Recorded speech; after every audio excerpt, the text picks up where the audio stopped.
नमस्कार दोस्तों, welcome to the Deepak Meena classes. आज से हम जैसा कि आपको पता है हमारा सी-टेट का सीरीज़ चल रहा था जिसमें हम सारे क्वेश्चन पेपर डिस्कस करते हुए जा रहे हैं। तो आज हम डिस्कस कर रहे हैं सितंबर 2016 का क्वेश्चन पेपर। चलिए शुरू करते हैं वीडियो को बिना किसी देरी के। शिक्षिका ने एक चम्मच में थोड़ा सा सल्फ़र लेकर उसे जलाया। उन्होंने फिर उस चम्मच को ढक्कन वाले गिलास के भीतर रखा और ये सुनिश्चित किया कि बनने वाली गैस गिलास से बाहर ना जाए। कुछ मिनट पश्चात उन्होंने गिलास में पानी डाला। आपको क्या याद रखना है, आपको एक प्रोसेस दी हुई है। प्रोसेस में उन्होंने करा ये है कि एक सल्फ़र लिया, उसको बर्न करा और बर्न करने के बाद एक गिलास में डाला और उसमें वाटर डाला। अब फर्स्ट क्वेश्चन आपसे ये पूछा गया कि क्या होता है यदि इस गिलास में नीले लिटमस और लाल लिटमस पत्र डाले जाते हैं। यदि इसमें आप नीला एंड लाल लिटमस पेपर डालोगे तब क्या होगा। आपको पता होना चाहिए कि सल्फ़र क्या है। सल्फ़र एक नॉन मेटल है, यानी कि अधातु है। और अधातुओं के जो ऑक्साइड्स होते हैं, यानी कि नॉन मेटल्स के जो ऑक्साइड्स होते हैं, उनका नेचर कैसा होता है। उनका नेचर होता है एसिडिक। ठीक है बात। यदि एसिडिक नेचर है तो ये क्या करने वाले हैं, एसिडिक नेचर होने के बाद ये नीले लिटमस को चेंज करने वाले हैं लाल में। तो राइट आंसर कौन सा रहेगा, ऑप्शन नंबर 3 रहेगा, नीला लिटमस पत्र लाल हो जाता है। नेक्स्ट क्वेश्चन है, ऊपर दिखाए गए क्रियाकलाप में जल में सल्फर डाइऑक्साइड घुलने पर कौन सा अम्ल बनेगा। जो आपकी सल्फर डाइऑक्साइड है उसमें यदि आप वाटर को मिक्स करते हो तो क्या बनने वाला है। तो यहाँ से आपका H2SO3 बनने वाला है। H2SO3 जो कि क्या होता है, सल्फ्यूरस अम्ल होता है। कई बार हमको कन्फ्यूजन हो जाएगा कि सल्फ्यूरिक अम्ल होगा या फिर सल्फ्यूरस अम्ल होगा। सल्फ्यूरिक अम्ल का फॉर्मूला होता है H2SO4 एंड सल्फ्यूरिक अम्ल का फॉर्मूला होता है H2SO3। तो यहाँ पर जो बनने वाला पदार्थ है वो H2SO3 है, यानी कि सल्फ्यूरस अम्ल है।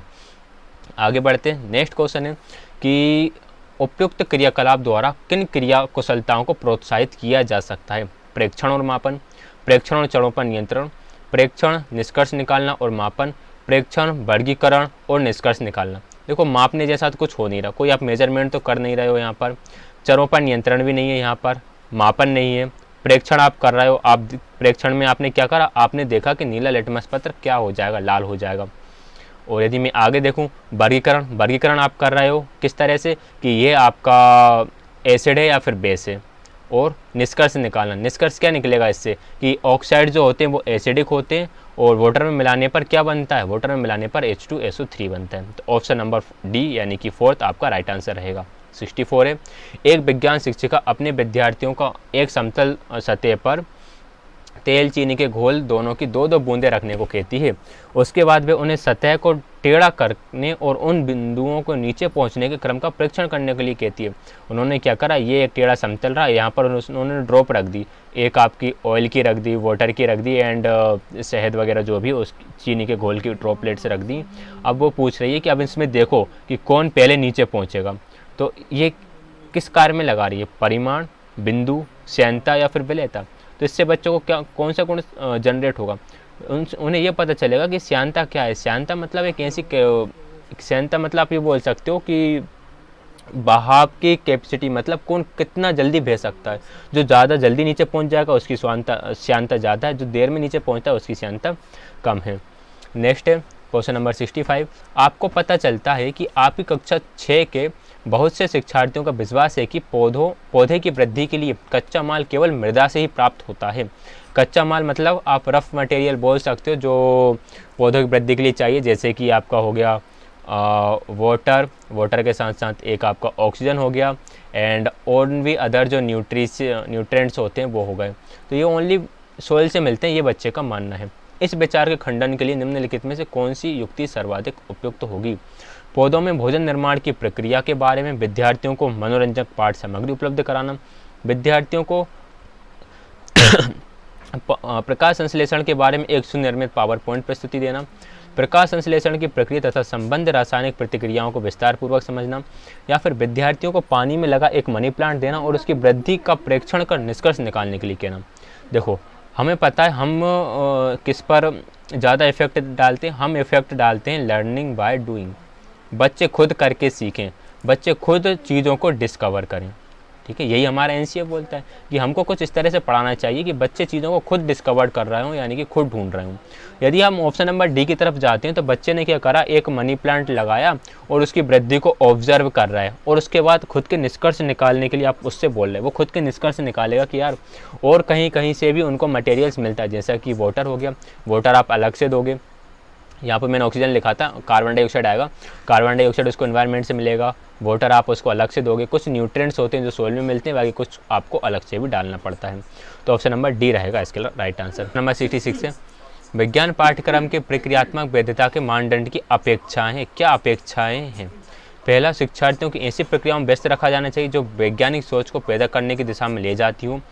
तो बात सही है, विज्ञान को ऐसे विशेष विषय के रूप में पढ़ाया जाना चाहिए जिसकी अनूठी विशिष्टताएं हों। आप बता रहे हो कि विज्ञान एक ऐसा है जिसमें कुछ स्पेशल कैरेक्टरिस्टिक हैं, बाकी सारे विषय बकवास हैं। सेंटेंस का मतलब ही यही है, तो आप इस तरह से तो नहीं पढ़ाओगे।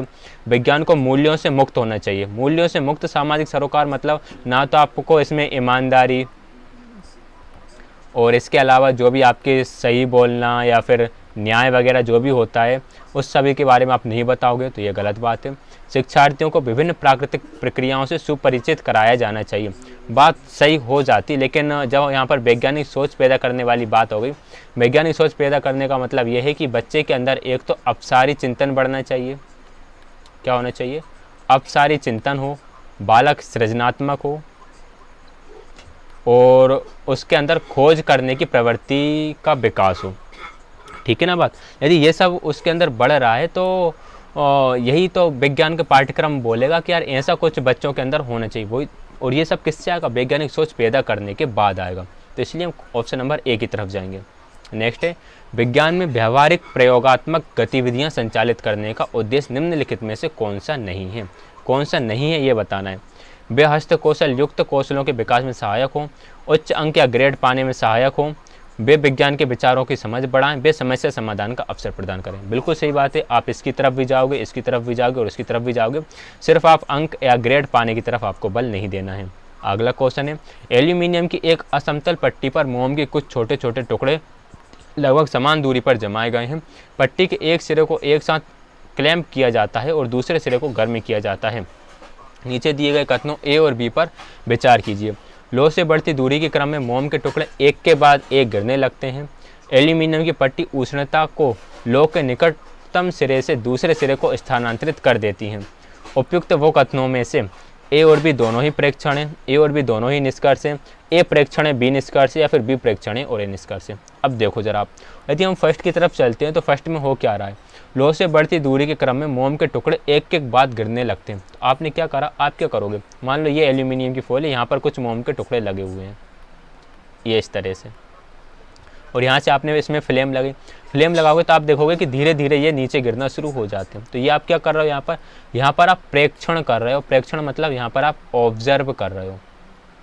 फर्स्ट स्टेटमेंट में क्या हो रहा है? आपका ऑब्जर्व हो रहा है। तो फर्स्ट में प्रेक्षण तो दोनों में ही है, ठीक है। अच्छा, फिर एल्यूमिनियम की पट्टी उष्णता को लो के निकट सिरे से दूसरे सिरे तक स्थानांतरित कर देती है। अब भाई पहले ये वाली मोम गिरना शुरू हुई, फिर ये वाली हुई, फिर ये वाली हुई, फिर ये वाली हुई, लास्ट वाली हुई। तो इसका मतलब क्या है? जहाँ पर आपकी लो है यानी कि जहाँ पर आपकी फ्लेम है, तो ऊर्जा का कहाँ से स्थानांतरित हो रही है? फ्लेम से दूसरे साइड स्थानांतरित हो रही है। यानी कि ये क्या निकाला आपने? ये आपने कंक्लूजन निकाला, ये आपने इसमें कंक्लूजन निकाला। तो राइट आंसर क्या रहेगा? ऑप्शन नंबर सेकंड रहेगा कि फर्स्ट वाला प्रेक्षण है और सेकंड वाला निष्कर्ष है। आगे बढ़ जाते हैं। नेक्स्ट क्वेश्चन है कि कक्षा 7th के विद्यार्थियों से निम्नलिखित प्रश्न पूछता है कि एक फ्रिज में से बर्फ के दो समान घनाभ लिए जाते हैं, उनमें से एक को चूर्णित किया जाता है और दूसरे को ऐसा ही छोड़ दिया जाता है। देखा गया कि चूर्णित बर्फ जल्दी पिघल जाती है, इसका क्या कारण हो सकता है? फर्स्ट है कि चरों पर नियंत्रण, प्रयोगात्मकता, प्रेक्षण या फिर परिकल्पना। देखिए चरों पर नियंत्रण को तो अभी आप छोड़ो, यदि हम प्रयोगात्मकता की बात करें तो प्रयोगात्मकता कब होता? जब बच्चे खुद जाते और खुद जाकर एक प्रयोग करते, पहले वो बर्फ़ को जमाते, फिर उसको एक को चूर्ण वगैरह करते और दोनों को देखते। तो यहाँ तो ऐसा नहीं हो रहा है। प्रेक्षण, बच्चे खुद उसको ऑब्जर्व करते, देखते हुए। मान लो टीचर कहता कि मैं बर्फ़ के दो टुकड़े, एक टुकड़ा लेकर आया हूँ और एक में कुछ इस तरह से इसका चूर्ण लेकर आया हूँ, अब आप प्रेक्षण करके बताओ इसमें क्या हो रहा है, तब हम प्रेक्षण लगाते। लेकिन टीचर ने क्या बोला कि मानो आपने दो घनाभ के टुकड़े लिए, एक को चूर्णित किया और एक को आपने ऐसे ही छोड़ा, लेकिन चूर्णित वाला जल्दी पिघल रहा है, ऐसा क्यों?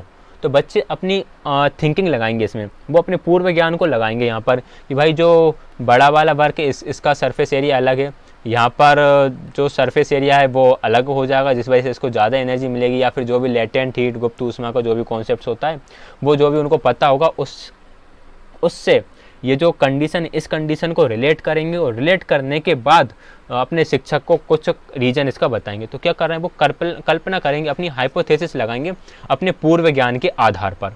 ठीक है, इसलिए इसका आंसर ऑप्शन नंबर डी रहेगा। आगे बढ़ जाते हैं क्वेश्चन नंबर 70 की तरफ। क्वेश्चन नंबर 70 है, कक्षा 7 का एक शिक्षक कक्षा में निम्नलिखित क्रियाकलाप प्रदर्शन करता है। एक पत्ती को परख नली में लिया जाता है, पत्ती को परख नली में लिया, उसके बाद उस पर स्प्रिट को उड़ेला जाता है, इसके बाद परख नली को पानी से आधे भरे बीकर में रखा जाता है, तब तक गर्म किया जाता है जब तक कि पत्ती का रंग ना उड़ जाए। उसके बाद पत्ती को बाहर निकाला जाता है, आयोडीन की कुछ बूंदें डाली जाती हैं, पत्ती का रंग नीला काला हो जाता है। अब इस क्रियाकलाप के बाद शिक्षण अधिगम के विभिन्न सूचकों के आकलन के लिए कुछ प्रश्न देता है। अब निम्न में से कौन सा प्रश्न विश्लेषण बताएगा? विश्लेषण मतलब क्या होता है? विश्लेषण मतलब होता है एनालिसिस। ठीक है, एक होता है आपका संश्लेषण, समझ लेना दोनों। संश्लेषण मतलब होता है सिंथेसिस करना। ठीक, अब एनालिसिस में करेगा क्या? एनालिसिस में आप किसी एक बड़ी प्रॉब्लम को छोटे छोटे फॉर्म में तोड़ देते हो। मतलब आप एनालिसिस में करोगे क्या? एनालिसिस में आपके पास एक कॉम्प्लेक्स सिचुएशन है, उसको आप सिंपल में ब्रेक करोगे। कॉम्प्लेक्स को किस में ब्रेक करोगे? सिंपल में ब्रेक करोगे, फिर उसके बाद उसका सॉल्यूशन निकालोगे। तो हम देख लेते हैं इसमें कौन सा रहेगा। क्या क्लोरोफिल को हटाए बिना यह प्रयोग किया जा सकता था? पत्ती को हानि न पहुंचे इसके लिए क्या सावधानी बरती गई? परख नली में स्प्रिट उड़ेलते समय क्या सावधानी बरती गई? जब पत्ती पर घोल उड़ेला गया तो रंग का क्या हुआ? देखो मुझे ये लग रहा है, आपको भी लगेगा, समझिएगा कि ये तीनों तो फैक्चुअल क्वेश्चंस हैं। ठीक है, ये क्या हुआ? ये आपके फैक्चुअल क्वेश्चंस हो गए कि यार हानि ना पहुंचे तो इसके लिए क्या क्या सावधानी बताओगे, तो आप कुछ 1 2 3 सावधानियाँ बता दोगे कि ये सावधानियाँ होना चाहिए। परख नली में स्प्रिट उड़ेलते समय क्या सावधानी रखनी चाहिए, तो आप बोलोगे कि वो उसको कुछ जो आपका स्पेचुला होता है उससे पकड़कर करना चाहिए, ज़्यादा गर्म नहीं होना चाहिए, और भी काफ़ी चीज़ें, वो आपके हाथ पैरों पे नहीं गिरना चाहिए, या फिर अन्य मटेरियल में नहीं होना चाहिए, या फिर ज़्यादा नहीं होना चाहिए, जिस क्वांटिटी में चाहिए उसी क्वांटिटी में होना चाहिए। अब जब पत्ती का घोल उड़ेला गया तो रंग का क्या हुआ, तो आप सिंपल बता दो भाई रंग नीला काला हो गया। लेकिन यदि हम ऑप्शन नंबर ए की बात करते हैं कि क्या क्लोरोफिल को हटाए बिना ये प्रयोग किया जा सकता था, तो फिर आपके माइंड में आता है कि आप क्लोरोफिल को हटाए बिना ये कर सकते थे या फिर नहीं कर सकते। तो अब आपके सामने ये प्रॉब्लम हो गई, ये आपके सामने कॉम्प्लेक्स प्रॉब्लम है। फिर आपको छोटे छोटे पार्ट्स में आप इसे ब्रेक करोगे, या फिर आप खुद करके भी देखोगे कि यार चलो इसको बिना गर्म करे हम, या पत्ती का रंग हटाए बिना करके देखते हैं। तो क्या करोगे, आप प्रॉब्लम को छोटे छोटे पार्ट्स में डिवाइड करोगे और उसके बाद सोल्व करोगे। तो ये वाला जो क्वेश्चन है वो आपको लेकर जाएगा कि यहाँ पर आप विश्लेषण का आकलन कर रहे हैं। ठीक है ना बात। अगला क्वेश्चन है, क्वेश्चन नंबर ये रहेगा आपका 71 कि आप चाहते हैं कि कक्षा 6 के विद्यार्थी नमक और रेत के मिश्रण को अलग करने के लिए नमक की पानी में विलेयता के गुण को पहचान सकें। प्रश्न उन्मुख शिक्षण के समर्थक होने के नाते आप क्या करोगे? आपको नमक और रेत के मिश्रण को अलग करने के लिए नमक की पानी में विलेयता के गुण को पहचान सकें, इसके लिए चलिए भाई रेत और नमक के मिश्रण को लेंगे, उसका पृथक किया जाना दिखाएंगे, उसके बाद विद्यार्थियों को स्वयं पुनरावृत्ति करने के लिए कहेंगे। एक बार तो आपने करके बता दिया, अब आप बच्चों से बोल रहे हो कि इसी को आप रिपीट करो। तो यही तो होता है आपका रोट मेमोराइजेशन। ये तो वही बात हो गई कि एक बोर्ड था, बोर्ड पे टीचर ने लिखी 4 लाइन, और यहाँ पर एक बच्चा बैठा हुआ था, बच्चे ने अपनी कॉपी में लिखी 4 लाइन, और उसको 4 अक्षर भी नहीं आते अब। तो ये वाली बात हो गई यहाँ पर। विद्यार्थियों को रेत और नमक का मिश्रण उपलब्ध कराएं, उन्हें पृथक करने की विविध विधियों पर सोचने के लिए कहेंगे, और उन्हें अपने विचार आजमाने के लिए कहेंगे। बात ये हो सकती है कि आपने क्या करा, रेत और नमक का मिश्रण उपलब्ध कराया, और आप बोल रहे हैं कि कौन कौन सी विधि मेथड से इसको अलग कर सकते हैं, आप उनको ट्राई करके देखो। ठीक है बात।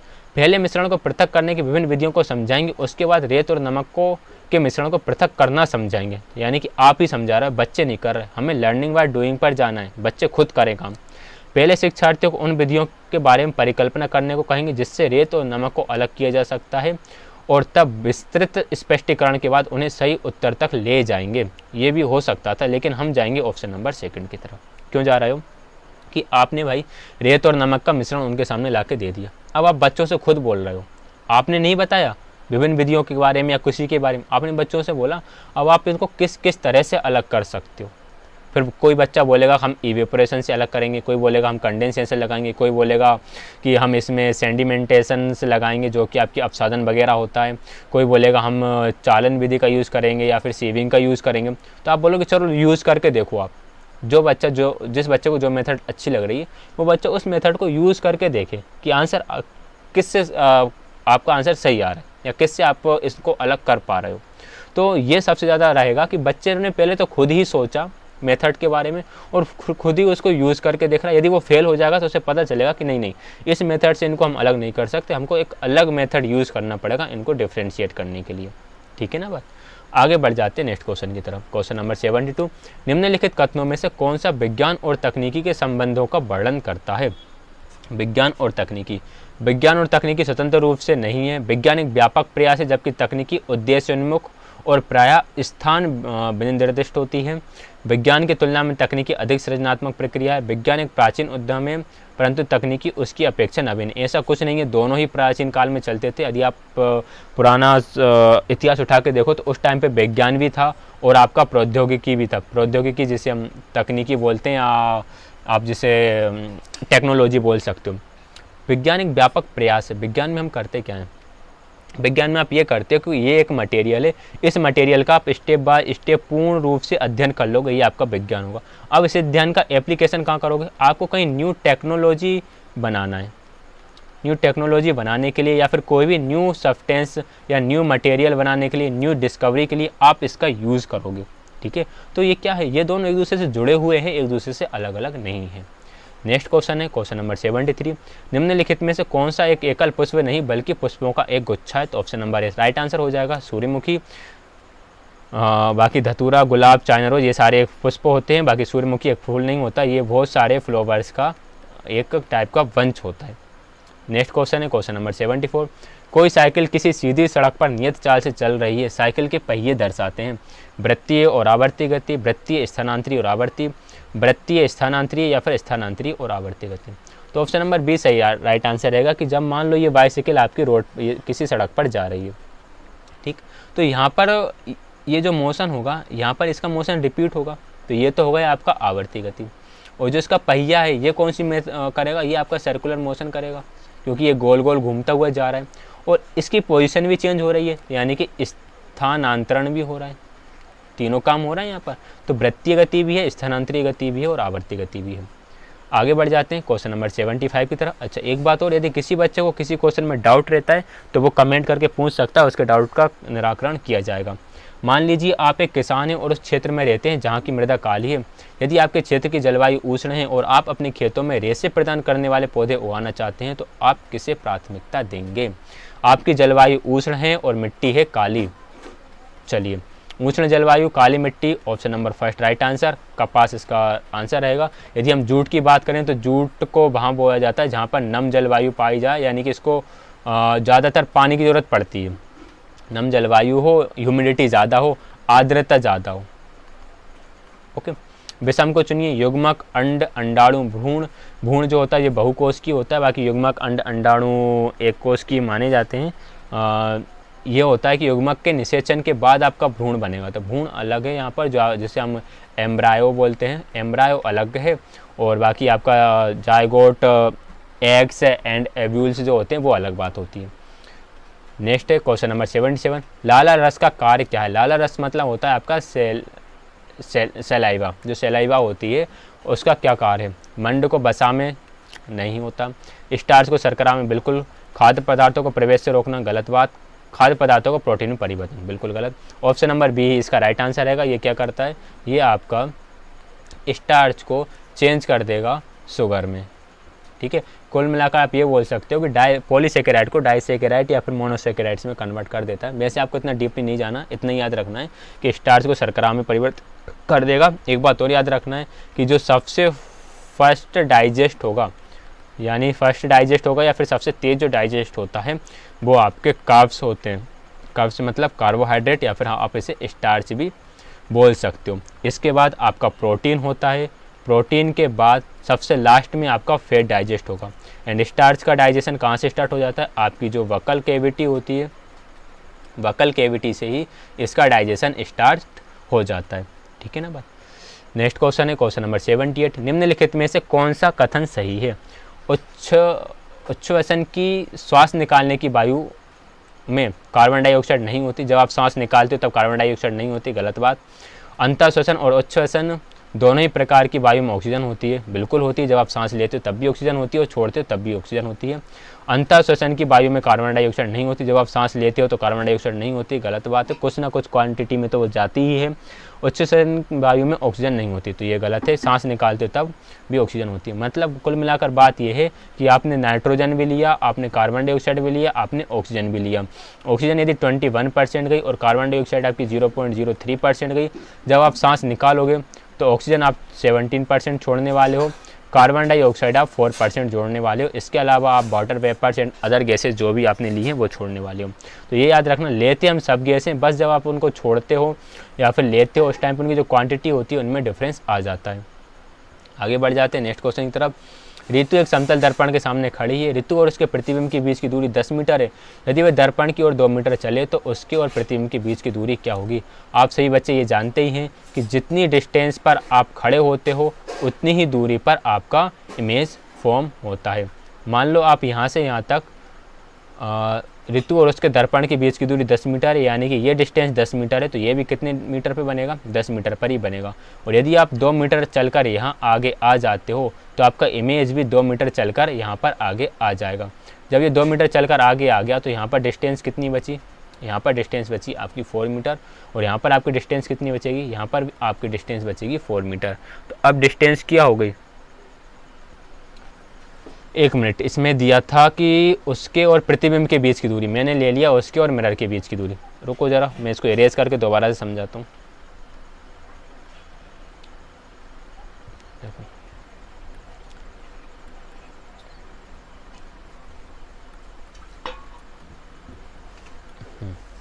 उसके और उसके प्रतिबिंब के बीच की दूरी है 10 मीटर। ये यहाँ से 2 मीटर आगे चलकर यहाँ आई, तो ये भी यहाँ से 2 मीटर आगे चलकर यहाँ आएगा। ठीक है, 2 मीटर यहाँ से चला, 2 मीटर यहाँ से चला, टोटल 10 में से आप 4 मीटर माइनस कर दो तो 6 मीटर बचा। Right answer option number A हो जाएगा, 6 मीटर। आगे बढ़ जाते हैं। आपके पास 3 परख नलियाँ हैं, एक्स वाई जेड। तीनों परख नलियाँ भिन्न हैं। एक्स में भरा हुआ है सोडियम क्लोराइड, वाई में भरा है सोडियम हाइड्रोक्साइड, जेड में भरा है तनु हाइड्रोक्लोरिक अम्ल। यानी कि एक्स वाले में भर दिया इन्होंने सोडियम क्लोराइड, जो कि क्या होता है आपका सॉल्ट होता है। वाई में भरा सोडियम हाइड्रोक्साइड, जो कि आपका बेस होता है। और जेड में भरा HCl, जो कि आपका एसिड होता है। अब इनको फिनोल्फिथैलिन विलयन में डाला, तो फिनोल्फिथैलिन विलयन हमेशा ओनली बेस के साथ पिंक कलर देगा, बाकी के साथ कोई क्रिया नहीं करेगा। Option number B right answer होगा। एक्स में रंगहीन, जेड में रंगहीन और वाई में गुलाबी। आगे बढ़ते हैं नेक्स्ट क्वेश्चन की तरफ। हमारे मुख में विभिन्न प्रकार के दांत आगे से पीछे की ओर है, इनका क्रम क्या है?